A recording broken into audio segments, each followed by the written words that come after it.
দেওয়া বলে স্বীকার করছে, তাহলে কি হবে আপনি তাদেরকে মুসলিম? এদের ধর্মের ক্ষেত্রে যেমন, জাতির ক্ষেত্রেও তেমন। এদের মাঝে নবী রাসূল বলবেন আর সাধারণ বলবেন আর আল্লাহ বলবেন, কোনো পার্থক্য নেই।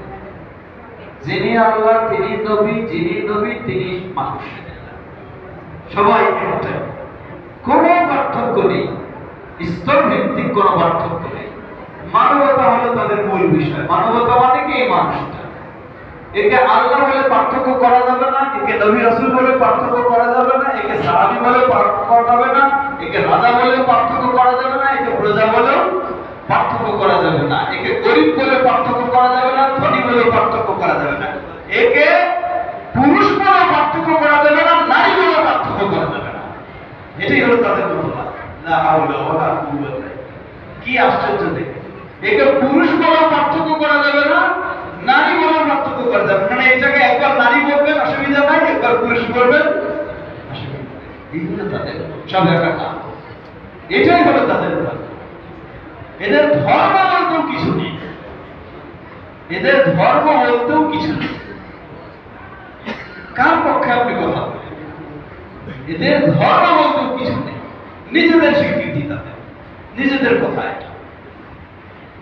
এই ভয়ঙ্কর বিষয়।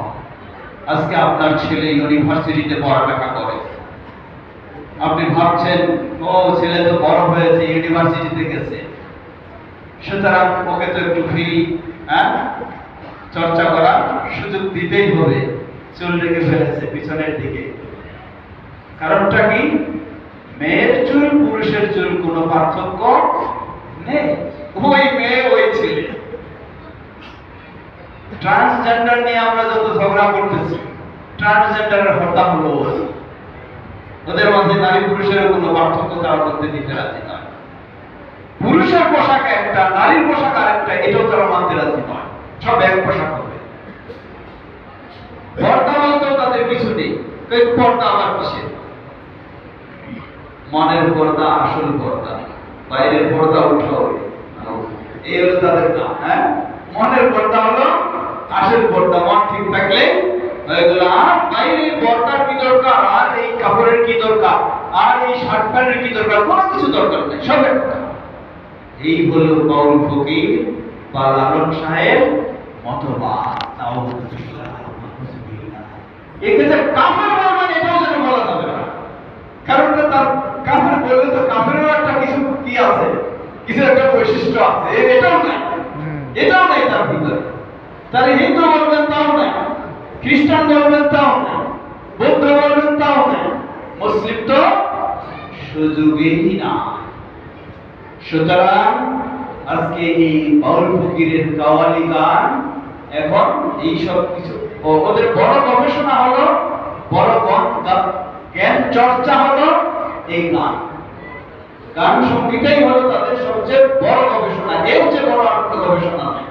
তাই তাদের পড়ালেখার প্রয়োজন নেই।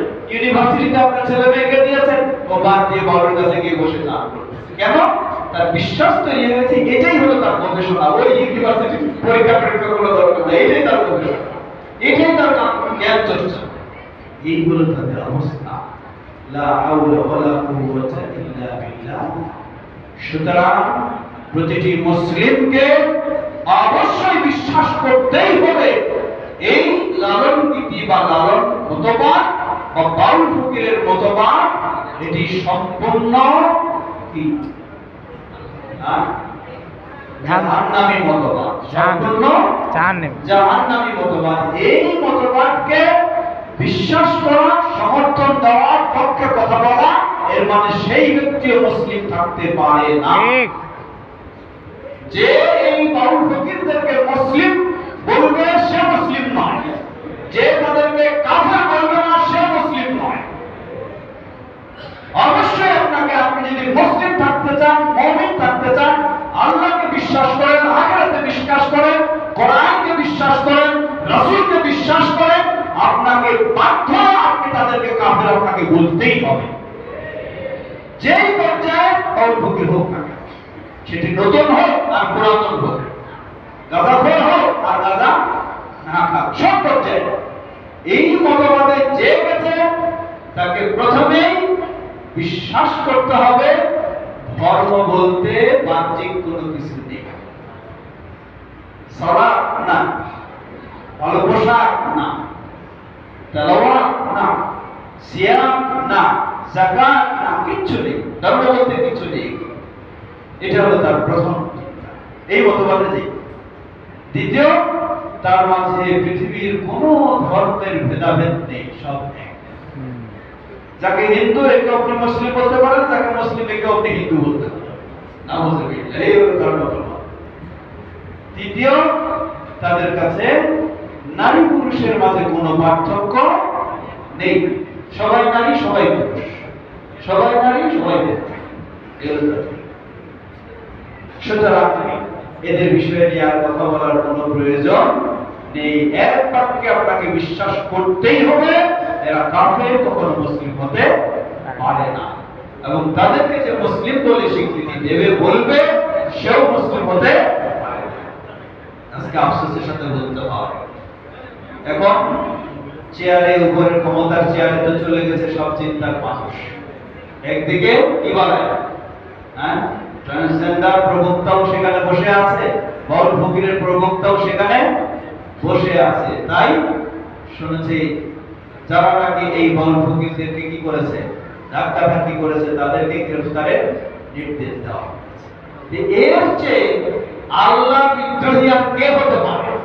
যেই লোকটা আল্লাহকে গালিগালাজ করার কারণে, তার প্রতিবাদ করায় যদি গ্রেফতারের কারণ হয়, তাহলে ওই যেই গ্রেফতারের নির্দেশ যারা দেয়, তাহলে তাদের অবস্থাটা কি হতে পারে? তারা কোন ধর্মের মানুষ হতে পারে? কোনো সন্দেহ নাই। আমরা বিশৃঙ্খলা চাই না, কিন্তু ব্যবস্থাটা নিতে হবে সরকারকে। জনগণ কোনো ব্যবস্থা করবে না, কোনো বিশৃঙ্খলা করবে না। যারা এই মুসলিম অধ্যুষিত দেশ, মুসলিমদের দেশ, এটা কি নাকি হিন্দুদের দেশ, না বাউল ফকিরের দেশ? এই মুসলিমের দেশে মুসলিমের রবকে, আল্লাহকে যদি গালিগালাজ করে আর তার বিষয়ে যদি প্রশাসন ব্যবস্থা না নেয়, তাহলে মানুষ তো, যারা আল্লাহকে বিশ্বাস করে, তারা তো চুপ করে বসে থাকবে না, এটি স্বাভাবিক। তাই সরকারের উচিত ছিল তাদেরকে আগে গ্রেফতার করা, যারা আল্লাহর বিষয়ে কথা বলেছে, বলে মানুষের পরিবেশটাকে নষ্ট তো তারাই করেছে, ঠিক না? তারাই ভালো পরিবেশটাকে নষ্ট করেছে। তাই উচিত ছিল তাদেরকে আগে গ্রেফতার করা। যাক, সেদিকে যাচ্ছি না, ফিরে আসি। সংক্ষিপ্ত এটুকু বলবো, বাউল ফকির বা লালন মতবাদ মানেই হলো কুফরি মতবাদ, প্রকাশ্য কুফরি মতবাদ। কোন সুযোগ নেই এখানে ছাড় দেওয়া। আল্লাহ তাদেরকে হেদায়েত দান করুন, আর আমাদেরকেও তাদের ফিতনা থেকে আল্লাহ হেফাজতে রাখুন। প্রিয় ভাইরা আমার, হেদায়েত সত্যি একটি গুরুত্বপূর্ণ বিষয়। সময় অনেকটা চলে গেল। আমি আজকে যদি একটা বিষয় রয়েছে সেটার সাথে মিল রেখে হেদায়েতের সম্পর্কে দুটি কথা বলবো, একটি হাদিস থেকে আরেকটি বাস্তব ঘটনা থেকে। আল্লাহ রাসূল সাল্লাল্লাহু আলাইহি ওয়াসাল্লাম মক্কার পরিবেশে, কঠিন পরিবেশ, 10 বছর মক্কার পরিবেশে তাওহীদের দাওয়াত দিলেন, শিরকের বিরুদ্ধে, প্রতিমা পূজার বিরুদ্ধে ইসলাম প্রচার করলেন। কিন্তু 10 বছর কাজ করেও একজন মানুষ 10 বছর রাসূল সাল্লাল্লাহু আলাইহি ওয়াসাল্লামকে সহযোগিতা দিলেন, কিন্তু 10 বছরেও তার হেদায়েত ভাগ্যে জুটল না। কে তিনি? চাচা আবু তালেব। হাদিস সহিহ বুখারী এবং মুসলিম। চাচা যখন মুমূর্ষু অবস্থায় যাবে ভাব, রাসূলুল্লাহ সাল্লাল্লাহু আলাইহি ওয়াসাল্লাম সুযোগ নিলেন যে কতবার চেষ্টা করেছি চাচা যেন হেদায়েতে আসে, ঈমানের পথে আসে, মুখ দিয়ে যেন একবার হলেও লা ইলাহা ইল্লাল্লাহ উচ্চারণ করে, কিন্তু পারিনি। হয়তো বা এই মুমূর্ষু অবস্থায় বিছানায় মৃত্যুর সাথে চলছে, এই মুহূর্তে বললে হয়তো বা চাচা আমার কথাটা গ্রহণ করবে। এই বুক ভরা আশা নিয়ে গেলেন। বুক ভরা আশা নিয়ে গিয়ে বললেন, কুল ইয়া লা ইলাহা ইল্লাল্লাহ উহাজ্জু বিহা ইনদাল্লাহ। হে আমার চাচা, শুধু একবার আপনি মুখ দিয়ে উচ্চারণ করুন লা ইলাহা ইল্লাল্লাহ, আমি আল্লাহর কাছে আপনার বিষয়ে যাহা বলার দরকার আপনার মুক্তির জন্য আমি তাই ব্যবস্থা নেব। চাচা কথাটা শুনলেন। একদিকে এক সাইডে রাসূলুল্লাহ সাল্লাল্লাহু আলাইহি ওয়াসাল্লাম, আরেক সাইডে আবু জাহাল এবং আরো কয়েকজন কাফের নেতা। রাসূলুল্লাহ সাল্লাল্লাহু আলাইহি ওয়াসাল্লাম বলার সাথে সাথে আবু জাহাল উল্টা বলা শুরু করলো, আতারকাবা আন মিল্লাতি আব্দুল মুত্তালিব। বলল, হে আবু তালেব, তোমার বাবা আব্দুল মুত্তালিবের ধর্মের উপরে তুমি সারা জীবনটাই ছিলা, এই শেষ মুহূর্তে এসে তুমি কি তোমার আব্দুল মুত্তালিবের ধর্ম থেকে তুমি মুখ ফিরিয়ে দিবা? তুমি কি আমাদের মুখে চুনকালি মেখে দিবা? এটা তো হতে পারে না। জীবনটা অতিবাহিত করেছো যে ধর্মের উপরে, এটার উপরেই তুমি অবিচল থাকো। এটা হলো তাদের। রাসূলুল্লাহ সাল্লাল্লাহু আলাইহি ওয়াসাল্লামের কথায় মনটা নরম হলেও আবু জাহাল তারা যখন আবার উল্টা দাবি করলো যে বাপদাদার ধর্মের উপরে রাখার জন্য, পারলেন না। রাসূলুল্লাহ সাল্লাল্লাহু আলাইহি ওয়াসাল্লাম আবার চেষ্টা করলেন দ্বিতীয়বার।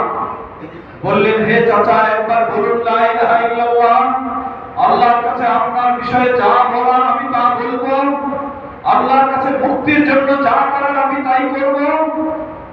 চাচার মনটা নরম হলো, কিন্তু আবার আবু জাহাল উল্টা বলে আবার থামাই দিল। তৃতীয়বার রাসূল সাল্লাল্লাহু আলাইহি ওয়াসাল্লাম আবার চেষ্টা করলেন। তৃতীয়বার আবু জাহাল আবার কথা দিয়ে থামাই দিল। এই অবস্থায় আবু তালিবের মৃত্যু হলো। ঈমান আনার সুযোগ হলো না। নবী সাল্লাল্লাহু আলাইহি ওয়াসাল্লাম মনে খুব কষ্ট পেলেন